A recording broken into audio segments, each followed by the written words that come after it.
Good morning. Good morning. What a wonderful day. That's a great set. I really appreciate that. Makes a difference when you get a little bit more instruments up here. I mean, thoroughly enjoyed that worship service, worship set.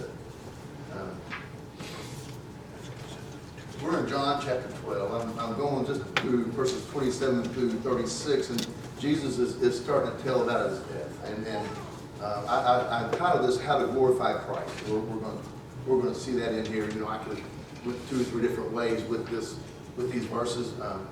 But we cannot forget that John was talking about Jesus last week. We are in Jesus' last week of his life.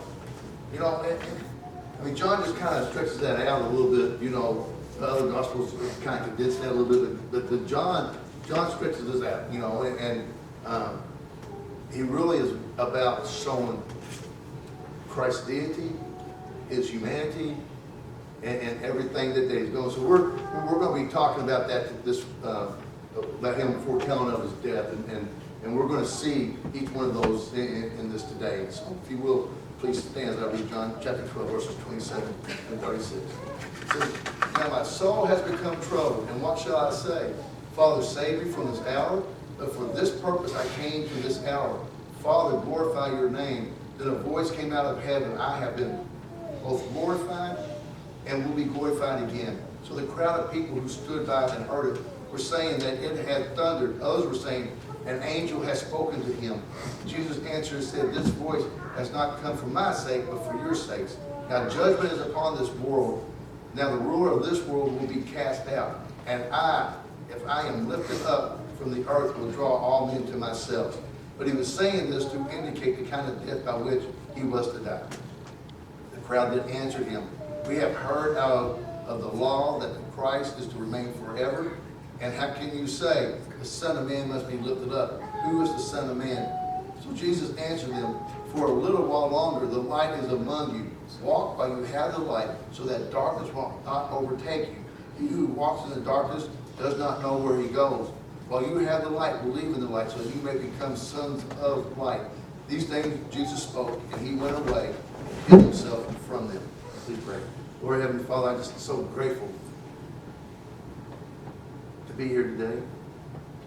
Lord, just to come and fellowship and to pray and to sing songs of praises. Lord, it's just phenomenal that I can come into your house and just worship you today.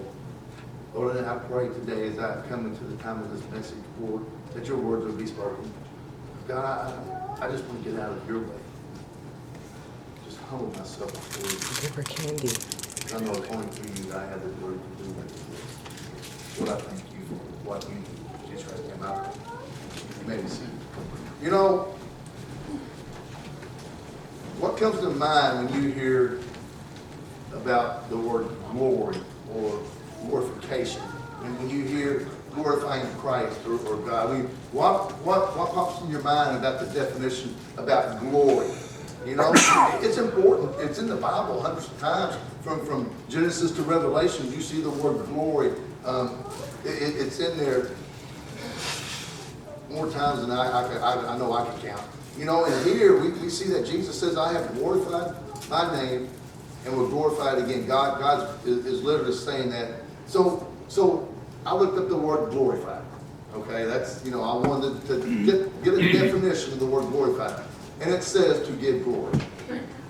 That did not help, right? I mean, I read that definition, I was like, bro, you know, that don't help, you know. So I did a little bit more research. I'm not a theologian, okay? But I started looking up the Hebrew and Greek word of glory, okay? You know, when I say I look it up, somebody else has already had the definition. I go see what it is, okay? Because I don't know these definitions. And so as I'm doing this, the common word for glory in Hebrew is kabod. And there's 17 different Hebrews terms in the Old Testament for the word glory. Here are some of them: to be lifted up, beauty or dignity, one who creates, beauty, royal attire, protective covering, an ornament or jewel, vigor or strength, to flash forth light, to shine pure and clear. So I went to the New Testament. The word doxa, D-O-X-A, is the word for glory in Greek. And listen to these translations. It means worship, to magnify, drawing attention to someone, of highest value, brightness, royal splendor, perfection. Man, it takes all those words to fully have an understanding of what it means to glorify God. I mean, there's just not one word that can glorify God. There are several words that's there to glorify God. It gave you a little bit more of an understanding. We get to this passage, and we see this is the third time that God audibly speaks to Jesus. We know that he spoke to him at his baptism when John the Baptist baptized Jesus. You know, the clouds opened, a dove came and sat on his shoulder, and God said, "This is my son in whom I am well pleased." And then we get to the Mount of Transfiguration when the Peter and John were up there, and Jesus is transformed into his glory along with Moses and Elijah. And Peter opens his mouth always, right? And he says, "Lord, why don't we build 3 tabernacles, one for each one?" And God tells him, "This is my son, whom I'm well pleased. Listen to him." So we see that this is the third time that God broke the silence of heaven to encourage his son in his mission on earth. We understand that God is talking about Jesus' glory, and Jesus talks about God's glory and what it is. But we also see that Jesus is once again reminding his disciples, reminding the people that he's not going to be there for very long, that he is the light of this world, and that light is going to be extinguished here soon. And you need to make the most of it since the light is in their presence. So hopefully today I want to look at how we can glorify Christ. You know, we're going to be looking at that today, and how we can, in our actions, and how we can reflect his character, and how we can serve others obediently. And so we're going to be talking about those things later, but right now let's look at the scripture. In verses 27 through 30, it says, "Now my soul has become troubled, and what shall I say? Father, save me from this hour. But for this purpose I came to this hour. Father, glorify your name." And then a voice from heaven came out of heaven. "I have both glorified it and will glorify it again." So the crowd of people who stood by and heard it were saying that it had thundered. Others were saying, "An angel has spoken to him." And Jesus answered and said, "This voice has not come for my sake, but for your sakes." So John, like the other Gospels has Jesus going to the Garden of Gethsemane and having that time of prayer with God, having the disciples to stay, and he goes back, "Father," you know, and we know in these that he's praying, "Father, you know, take this cup away from me." You know, the agony of going to the cross, you know, and it even talks about beads of blood instead of sweat. You know, and so we see the agony of Jesus going into that. But John doesn't have Jesus in the Garden of Gethsemane. This is about the only time we see where Jesus is troubled about going to the cross. Jesus is not, he knows his mission. He's obediently following that mission, but that human side of it dreads it. The human side of it does not want to go to the cross. He understands that the only way for us to have a way back to his Father is through him. That he is the only way to get there, you know? And it really is, it's not that, I don't think it's the lashes or the beating or the crowns of thorns of hanging on the cross. He knows that his Father is going to have to leave him so he can take the sin of the world upon him. I think that's what he's really dreading, is God, his Father not being there. 2 Corinthians 5:21 says he made him who knew no sin to be sin on our behalf, so that we might become the righteousness of God in him. He had to become sin. And that weighed heavily on Jesus' heart. And he talks about that purpose. And then God responds from heaven that he would be glorified because of that obedience. And then he will be glorified again when he is raised from the grave and reunited with him. So he said that he was going to be glorified. God's voice was audible. It was heard. But the people around, right? Isn't that the way it goes? They didn't quite understand. You know, some says it was just thunder. Some others said it was, you know, angels talking, you know, and you know, I don't think they had the selective hearing that us men have. You know, I just think that some was there and some correctly perceived. There was many who didn't understand. And Jesus made it clear this voice was not for them, not for him, but for them to understand. But only a few truly understood. You know, man, it got me to thinking a little bit. How many times do we hear God's voice, but we don't listen for it? And we're not prepared to hear it. And we're not prepared for what he has to say.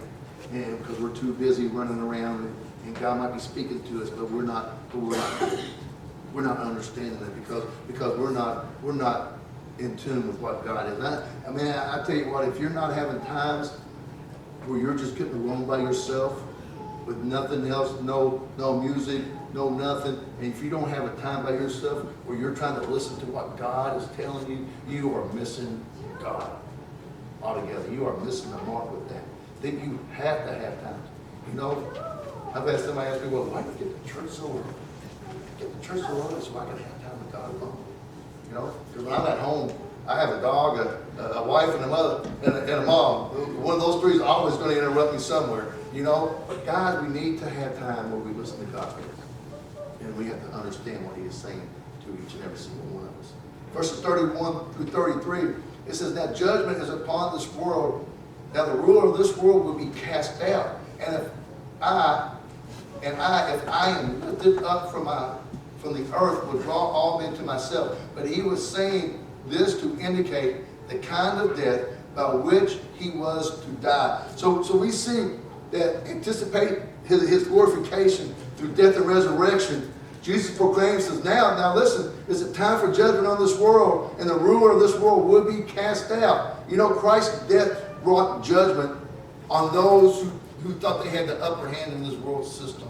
Judas, Caiaphas, Pilate, the Jewish leaders, they all thought that they had the upper hand. Am I not right? With the death of Jesus. We get rid of Jesus, everything's going to be okay. That's going to be it. But man, we know that Jesus came for ultimately for our salvation, for us to have that way back. But he also came to destroy the work of Satan, the prince of this world. He came, you know, to overcome Satan because, you know, he has a way of controlling people's minds and a way of producing unbelief.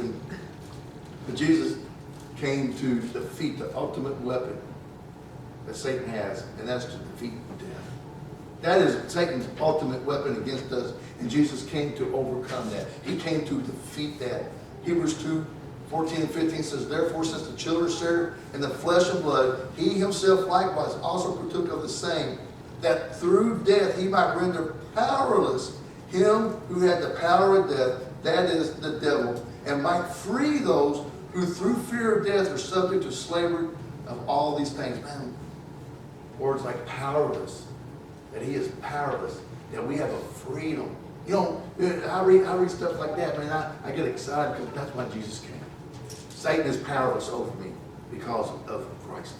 I have the freedom over the sin and bondage that Satan tries to put on me because of what Christ has done to me. Jesus speaks of his death in terms of being lifted up. And John explains, John makes it clear that him being lifted up was being lifted up on the cross. You know, that's talking about the death, that he was going to be lifted up. The mode of execution was going to be the cross, and he was going to be nailed to it. But Jesus says because of that, all men will be drawn to me. He's not saying that all is going to be saved, but he is saying that those who come to him will be.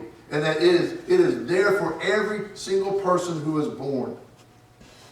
Not just for a select few. That all men will be able to come to him. And we see that. We see how incredible his love is expressed in death for all people. And so then we get to the last verses here, 34 through 36. This is the crowd that answered him. We have heard out of the law that the Christ is to remain forever. And how can you say the Son of Man must be lifted up? Who is this Son of Man? So Jesus said to them, for a little while longer, the light is among you. Walk while you have the light, so that darkness will not overtake you. He who walks in the darkness does not know where he goes. While you have the light, believe in the light, so you may become the sons of light. And these things Jesus spoke, and he went away and hid himself from them. So you know, a lot of people were believing that he was the Messiah. There was a lot of people that was on that road, that victorious entry, the victorious of him being the Messiah, that waved palm branches and was screaming Hosanna to him. And they were thinking of him being the Messiah. And they know the scriptures well enough. They said the Messiah is not going to die. That his reign was going to be forever. And there's like, you tell me, how can you be the Messiah if you're going to die? How are you going to be that Messiah? How are you going to set up your political earthly kingdom that's never going to end if you're going to die? And they wanted clarification from Jesus when he used the term Son of Man. Once again, Jesus is misunderstood. He's been that way from the beginning, and he's still misunderstood today. Because people want Jesus as that way to heaven, right? They want that salvation, but they don't want to live the way they're called to live. Well, we really want Jesus to give us what we want, but I don't want to live the way Jesus wants me to live. You know, because he's understood. They don't realize that goes hand in hand. It's just not coming in and say, yes, I believe. But if your heart's not changed, then it doesn't matter. So Jesus is really misunderstood even from then, and he's even more misunderstood now. Jesus kind of rebukes them. He says, you need to live in the light while I'm still here. I'm getting ready this light is about ready to be extinguished. I'm going. This physical light is going to be gone. The darkness of Satan's influence is going to overtake. And for those who refuse to ask for Jesus, I mean, to walk in that darkness, you know, of this world, you're going to stumble. There's going to be no guidance, no help, no protection, no understanding, no ultimate goal or meaning. And whenever I think about this type of darkness that overcomes our life and how we should live in that life, I can never get out of the picture of Melissa Spade saying we're nothing but a light bubble. And we're walking in this light bubble, and it gives us the light to walk where we don't stumble. And man, that's such a great picture, isn't it? This is what Jesus is talking about, that the world is full of darkness. Since we have Jesus, then we have that light in us. And man, we can see where we're walking. We can go. That darkness that's around us is non-existent because of the light that we have in Jesus. And Jesus is saying that, man, what we need to do is believe in Jesus, who is the light of this world, and we become his children and live the way that he calls us to live. Guys, the opportunity is available to all, to every single person. And when you answer that call, we're called to glorify his life. And so I got 3 things I want to talk about how we can glorify Christ. And, you know, there's many more out there, but these 3 kind of stuck with me as I was praying about this. The first one, we can glorify Christ by reflecting his character. Reflecting his character. I'm going to kind of go off still about the light, because I believe the conduct and character of a believer is a living testimony of who Christ is. I mean, I think that we have that testimony of who Christ is when people know that we're a Christian. When we say that Christ is my Lord and Savior, they look at you ready for you to make that mistake, ready for you not to live up to what they expect as a Christian. And our conduct and our character should be a reflection of Christ, his love, his truth, his humility, his power, his desires in our daily lives. It is more than what we speak with our lips. It is louder than our words. The call to reflect Christ in our conduct is not optional. It is a command, a divine responsibility. It means living with integrity, a purity, a love, and a purpose. Man, I think that we need to preach the gospel with our actions as well with our mouth. I mean, we can't just go around and say, well, people can see Jesus. And we need to tell them about Jesus, and then we need to live like Jesus so people can see that. Man, we can do that by living a life that's worthy of the gospel, of maintaining a consistent lifestyle, to walk in unity, integrity. Philippians 1:27 says, our conduct must be worthy of the gospel. We need to reject hypocrisy, embrace sincerity. Our love has to be genuine and truthful. Guys, we need to represent Christ in your home, in your work, and in your community. Matthew 5:16 says to let your light shine before men in such a way that they may see your good work. Our life, how we live and what we do. Guys, we got to be consistent in public. And the only way we're consistent in public is if we're consistent behind closed doors, in secret. You're not going to be consistent in public if you're not consistent behind closed doors. We have to be the same in secret and in open. You know? Guys, nothing is hidden that won't be revealed one day. We have to be an example in speech and faith and purity. We have to resist worldly compromise. Guys, we need to display the fruit of the Spirit. I can't ever say that without going to that song. Our conduct is the fruit of spiritual work within us. Let love, joy, and peace just overflow us. I think that we need to be gentle and self-control in all situations. I think that we need to have kindness and faithfulness and patience. Those are hard things, but that's how we need to live. We need to show that kindness to even the understanding. We need to reflect Christ's nature to all, even our enemies. And that's hard to do. Guys, it's not just for people who stand in the pulpit and ministers. This is a call for every single person to reflect Christ's character as we go. I think it's just going to draw other people to us. You know, and I know this is a very simple analogy, and you've probably heard it before, but the moon has no light of its own. We all know that. And the only way the moon gets the light is to reflect off the sun. Guys, we have no light at all in us. The only way we have any light is to reflect Christ's character through us. And man, I'm telling you, the world needs to see that light reflected through us. It's important that we do. And I think that when we are reflecting His character, we're going to be glorifying God, because we don't have to do nothing great. We just need to reflect His character. It's not talking about doing something above and beyond. It's talking about just being faithful and living the life that He calls us to live.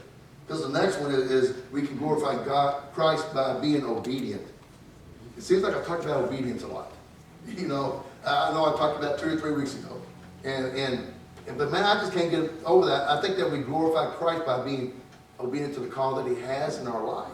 Because I believe if we love God and if we worship Him, it's going to be evident through our obedience.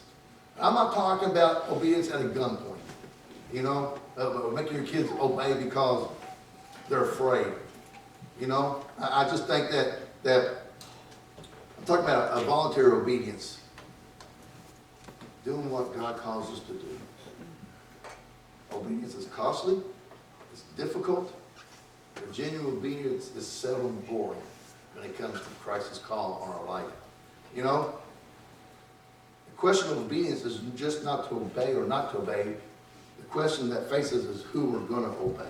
Because we're going to obey somebody. We're going to be either obedient to Christ or we're going to be obedient to the world. You know, it's on every side of us. Some obey the God of convenience, or some obey the demand of self-interest that you have. But you know what? We're going to obey Christ or we're going to obey something else. Jesus tells us, if you love me, you will keep my commandments. You will live as I call you to live. It's not about following the rules. About having a relationship and just wanting to be part of that relationship, of that obedience. It's not legalism, it's worship. Romans 12:1 calls us to present our bodies as a living sacrifice. That's our spiritual act of worship, because obedience deepens our intimacy with God. It grows trust when we listen and respond. It shapes our character. It redefines us. It teaches us humility, patience, and perseverance. You know, man, there's a lot of people in the Bible who obeyed Noah, how many years did it take him to build the ark? Look at that. That is obedience, like plus some, right? You know? And when you think about that, what about Mary, who obeyed with surrender? So let it be according to your word. And then the ultimate is Jesus obeying until death on the cross. That obedience is to the Father. Man, obedience might be a little bit different today. It might be God is wanting you to go apologize to somebody, forgive someone who hurt you. He might want you to speak truth in love, or he might want you to step into something that's bigger than you. Man, obedience is quite often unseen and sacrificial. But I believe we're like more like Christ. We're going to glorify Christ, more obedient to his call in our life. Last thing I want us to see, we can glorify Christ by serving others. By serving others. I read a parable, and I've heard it before. It's a picture of hell and heaven. And in both places, there's this big table with the best stew that you could eat. But on this table were spoons that were super long. And the picture of hell is that the people are trying to eat this stew with this long spoon, but they can't get the spoon in their mouth because it's so long. They can only grab it at the end. They can't get it into their mouth. And they're frustrated and they're upset. And it's ongoing that they're not satisfied, you know, and it's just unbearable because here's this stew, but they can't even eat it. And they get to the picture of heaven. And what the people in heaven are doing are feeding each other. Back and forth. Now, I understand that that's not an accurate picture of heaven, okay? It's a parable, it's something I read, but it really drives home the point about serving others. Guys, when we're out for our self-interest, we're gonna miss out on opportunities. You know, there's a lot of opportunities out there that we miss because of our self-interest. But when we go to serve others, the blessings that we get back is unbelievable. I'm not saying you go serve just to get a blessing back, but I'm telling you that if you go serve unconditionally, that God is going to bless you in his own way and do the things that he is calling you to do. You know, Jesus didn't come to this earth to be served. He came to serve. He tells us in Mark 10:45 that for the Son of Man did not come to be served, but to serve and to give his life as a ransom for many. Man, he did so many acts of services for so many different people. I mean, you think about the different acts that he did. I mean, it wasn't just one type. He stretched his arms out, man, and he went after. He put others first. He fed the 5,000 at one time, and he might preach the gospel somewhere else. But he healed people, but then he might just sit down and talk to somebody. Man, he did so many things. And he met people where they were, in God's kingdom. And I believe that if we want to glorify Christ, then we need to serve as Jesus was served. I think we need to meet people where they are and serve them according to their need and what God calls us to do. I mean, sometimes serving others is really difficult because we don't want to go out of our way. There's things in our life that we want to do, and we have to quit doing something to go help other people. But I'm telling you, even though there's no formula for serving Jesus, I'll tell you this, if you put everybody above yourself, then you don't need a formula. That is the formula. We need to be below and think of ourselves as lower than everybody else. That's the example that Jesus did. That's the example that he gives us. And I believe that when we serve like that, we glorify Christ more than any other time in our life. If you want to glorify him, serve unconditionally to all people. So to wrap this up, I think we just need to remember Christ is not merely to be admired. He is to be glorified. That's the bottom line.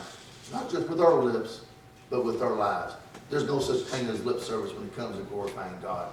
I mean, you can sit there and you can sing songs and you can say, God, and you can heap all the praise you want to with your lips, but if you're not living it, then you're not glorifying God. You're just saying it out loud. You know, I think that every decision, every act of service, everything we do has to echo John the Baptist when he says, I must decrease, he must increase. I believe that is important. I think that we have to glorify Christ in our struggles. And I think that we have to glorify Christ in our obedience, in our service, and that we once and only should always reflect his character. That's the most. You want to give somebody the biggest compliment that you can. Tell them, I want to be just like you. I want to live the way you live. And I think that, man, we come up to Christ and we say, Christ, God, Jesus, I want to be just like you. I want to live just like you. Then we're going to be glorifying Christ when we do. I think it's that simple. You know, to him be the glory forever and ever. Right? We just got to go out and show that light of Christ through us, be obedient and serve him. And I'm telling you guys, if we do that, we're going to definitely